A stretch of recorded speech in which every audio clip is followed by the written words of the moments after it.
Salam, aku Saskia Wieringa, seorang profesor di Amsterdam di negeri Belanda.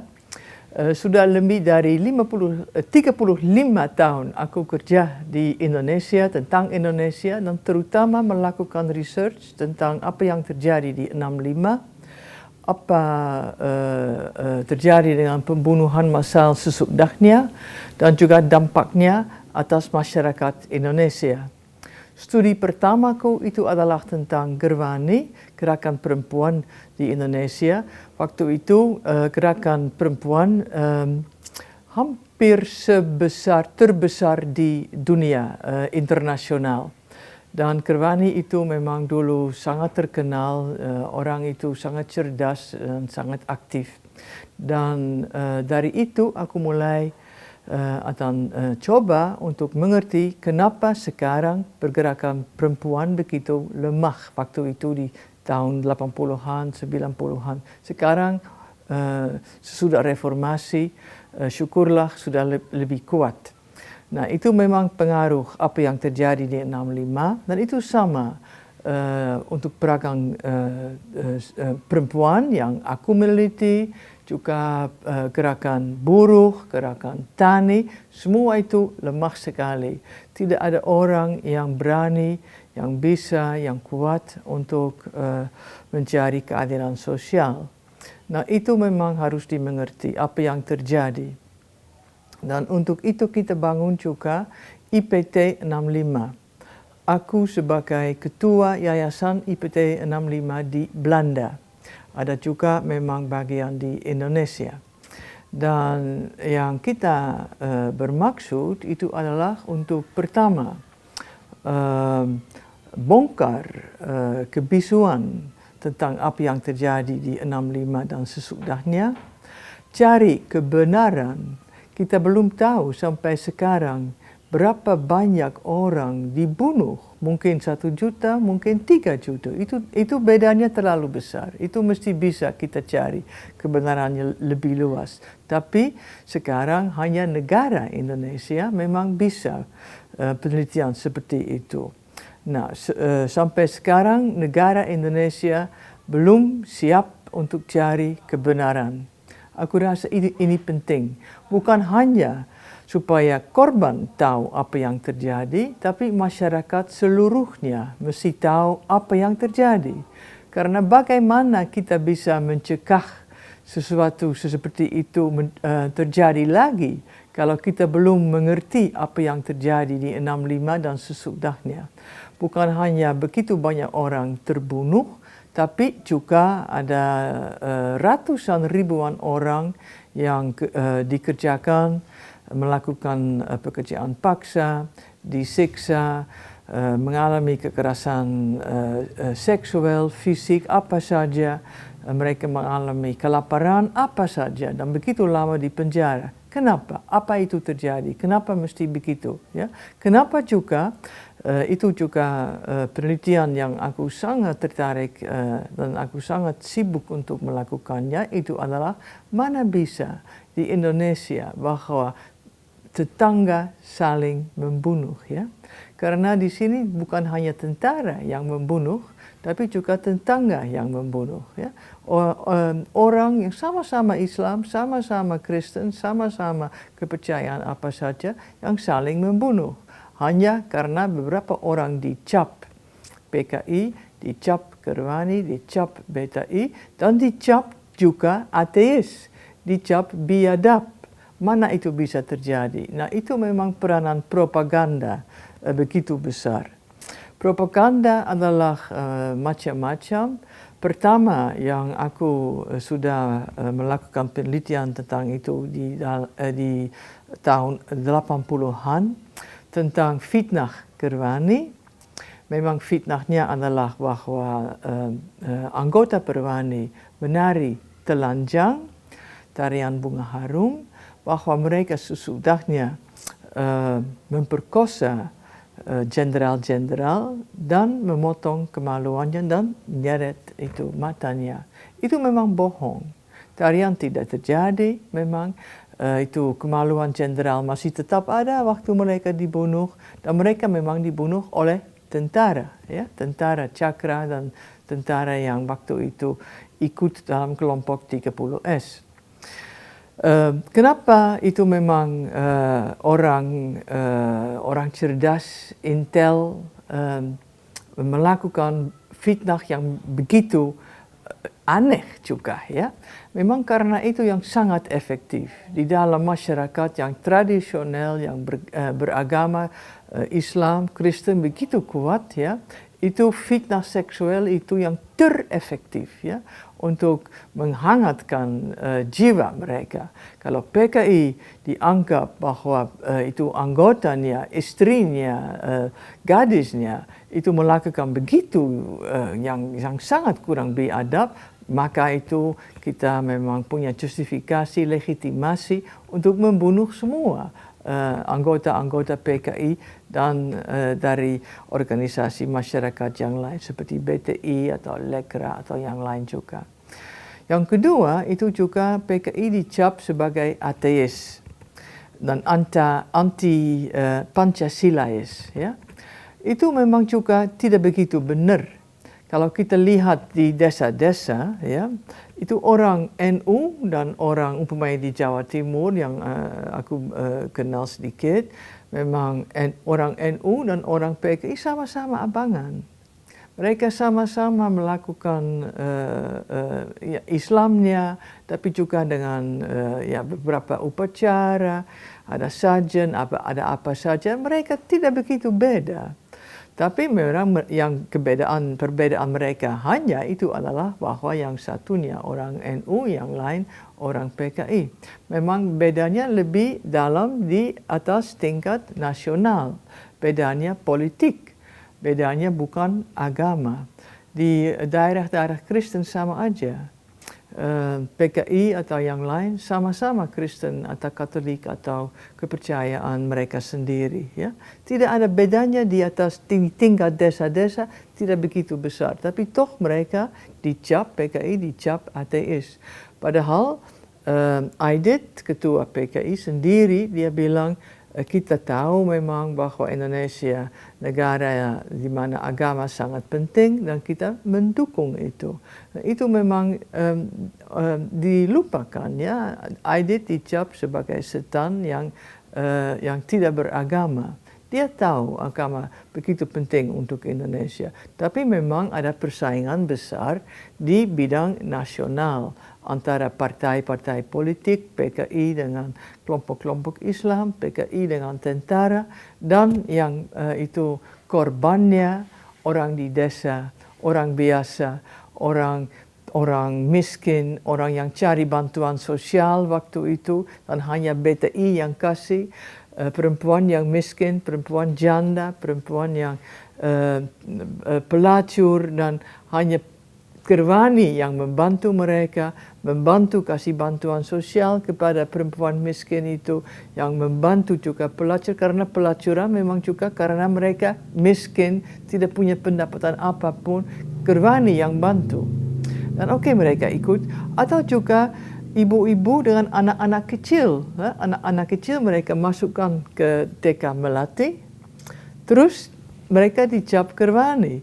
Padahal kebanyakan orang tidak tahu apa itu Gerwani, tidak tahu apa itu PKI. Tapi toh karena mereka ikut menerima bantuan sosial, mereka ikut kirim anaknya kepada TK Melati, mereka sesudahnya dibunuh, dipenjarakan, disiksa, diperkosa, dan lain-lain. Aku rasa ini sangat kurang adil. Dan kalau kita mau menciptakan dunia di Indonesia umpamanya yang betul-betul didasarkan atas hukum, ya, kita harus tahu apa terjadi di 65. Maka itu IPT diciptakan. Dan juga alasan kedua itu adalah bahwa yang terjadi memang waktu itu genosida. Dan genosidanya itu adalah pelanggaran HAM yang terberat. Dan kalau negara sendiri tidak menghandle genosida itu dengan benar, ya, cari kebenaran, kasih rehabilitasi kepada korbannya, dan apa saja lagi, terima apa yang terjadi dan coba untuk mencegahnya. Itu kewajiban dunia internasional untuk mengatasi soal itu, untuk cari kebenaran dan mungkin untuk mengatasi soal itu dan bawa itu ke keadilan. Genosida itu memang begitu penting, ya. Kita di mana-mana sebagai warga di dunia luas wajib untuk kalau terjadi genosida untuk mencegahnya. Itu tidak terjadi. Itu tidak terjadi. Sebaliknya, waktu itu negara-negara Barat membantu Soeharto. Yang terjadi di Indonesia memang itu sesuatu genosida, bukan hanya karena kebanyakan orang yang dibunuh, antara 1 dan 3 juta, tapi ada alasan lain. Alasan pertama itu adalah bahwa ada intent untuk to destroy, menghabiskan, ya. Ada kemauan untuk habiskan, bukan itu tidak terjadi sengaja, ya, tapi dengan intent untuk habiskan, membumi hanguskan PKI. Itu pertama. Dan itu kedua itu adalah dengan kejadian itu seluruh struktur masyarakat Indonesia berubah. Itu bukan sesuatu kelompok yang terisolasi, itu kelompok yang sangat itu di dalam ya, inti pusat masyarakat, ya, dan seluruh masyarakat berubah. Yang sejarahnya ditulis lagi, ya, umpamanya yang terjadi di Madiun 48 itu sangat dimunculkan karena waktu itu memang PKI yang salah, ya, tapi DI dan TII yang pemberontakan Islam tidak dianggap begitu penting. Maka itu kalau PKI salah itu dianggap penting, kalau Islam salah itu dianggap kurang penting. Sama dengan PRRI dan Permesta. Maka itu sejarahnya sudah dirubah, ya. Dan waktu itu masyarakat di waktu itu juga sama sekali berubah, ya. Bukan hanya karena presiden, ya, digulingkan, tapi juga karena Pancasila sendiri, ya, itu dirubahkan karena memang sila yang kelima itu adalah keadilan sosial. Sesudah itu tidak mungkin lagi untuk bicarakan, memperjuangkan keadilan sosial. Maka waktu itu karena gerakan perempuan hilang, gerakan buruh hilang, gerakan tani hilang, ya, semua aktivitas sosial hancur, ya. Dan ketiga karena masa depan masyarakat itu juga berubah.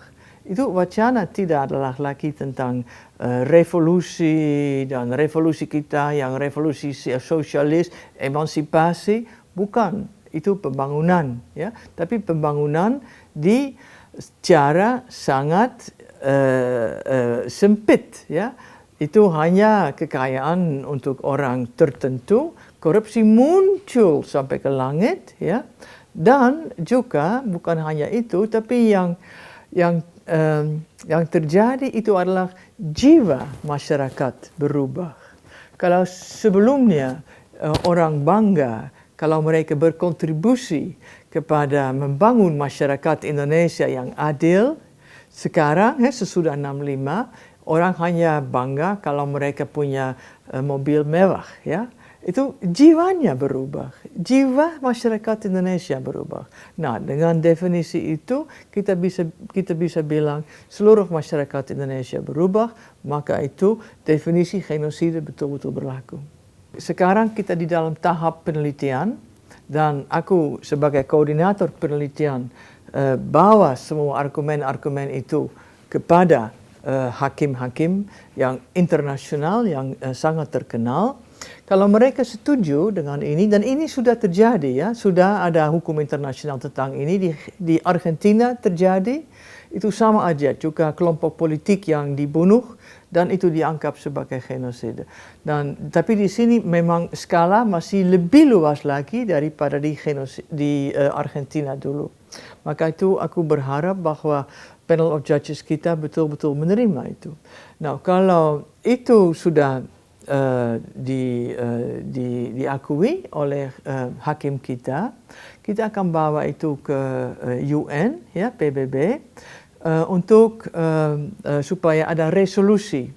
Ya, resolusi dari PBB memang sangat penting. Kalau ada resolusi PBB yang terjadi di Indonesia adalah genosida, itu seluruh dunia internasional wajib untuk handle itu. Untuk juga bilang kepada Indonesia, Indonesia betul-betul kalau Indonesia mau dianggap sebagai anggota dunia internasional yang terharga, Indonesia betul-betul wajib untuk menghandle genosida ini. Tidak bisa tidak terjadi. Seperti di Turki. Kalau Turki tidak terima bahwa yang terjadi dengan orang-orang Armenia, ya, mereka terus-menerus dipukul, ya, dan terus-menerus tidak diterima sebagai negara yang betul-betul menghargai HAM. Dan Indonesia memang mau dianggap sebagai anggota dunia internasional yang dengan bangga kita bisa bilang, wah, Indonesia betul-betul bagus, ya, demokrasi Islam yang terbesar, ya, itu memang penting. Maka itu Indonesia mesti terima itu. Oke, dulu kita ada genosida di sini dan kita mesti kasih rehabilitasi kepada korban, karena korban tidak salah. Korban 65 tidak salah. Mereka korban, bukan pelaku. Kita mesti tahu siapa pelakunya, ya. Pelakunya tentara, pelakunya pemuda Pancasila, seperti kita tahu dari The Act of Killing, Jakal, ya. Pelakunya Banser, pelakunya pemuda-pemuda dari kelompok lain lagi. Itu pelakunya, ya. Dan kita harus mengerti lagi kenapa mereka bisa menjadi pelaku. Karena juga banyak pelaku sekarang mereka merasa sangat sedih, menyesal, dan mereka juga pikir bagaimana itu bisa terjadi. Kita mesti mengerti metodenya, kita mesti mengerti bagaimana itu mungkin bahwa propaganda begitu punya pengaruh begitu besar. Seperti Jerman, ya, negara Jerman harus deal dengan ideologi Nazi-nya. Kalau mereka kurang mengerti apa itu ideologi Nazi-nya, itu bisa terjadi lagi. Nah, Jerman tahu. Jerman sangat sadar itu. Dan Jerman sangat itu juga giat untuk mencegah itu terjadi lagi. Indonesia tidak. Indonesia tidak, sampai sekarang masih ada kelompok-kelompok seperti FPI dan kelompok lain-lain lagi yang bilang, wah, itu ada PKI baru. Padahal sama sekali tidak. Dan mereka punya simbol-simbol Palu Arit, tidak ada, tidak dipakai. Mereka membohongi masyarakat Indonesia lagi. Yang sama yang terjadi di 65 terjadi sekarang lagi. Dan mereka mengintimidasi, memukul, membubarkan pertemuan, dan negara tidak buat apa-apa. Jokowi diam, polisi diam, semua diam. Padahal itu korban, itu manusia, ya, itu warga Indonesia. Mereka mesti kalau ada ancaman kekerasan, mereka mesti dilindungi seperti semua warga Indonesia kalau ada kekerasan, ya. Indonesia punya hukum, Indonesia punya undang-undang macam-macam, semua dengan baik, ya. Kenapa? Kenapa tidak ada perlindungan kepada korban itu? Ya, mereka korban, mereka masih merasa kurang aman. Mereka merasa stigmanya, ya, masih dibawa oleh anak cucu mereka. Nah, itu kita mesti berubah. Kita mesti tahu, okelah, itu terjadi. Kita mesti mengerti apa yang terjadi supaya nanti di masa depan kita itu tidak bisa terjadi lagi. Itu penting. Dan kalau Indonesia sendiri tidak memperlakukan itu, dunia internasional akan membantu Indonesia. Mudah-mudahan tidak usah. Mudah-mudahan negara Indonesia bisa melakukan itu sendiri. Itu memang yang terbaik.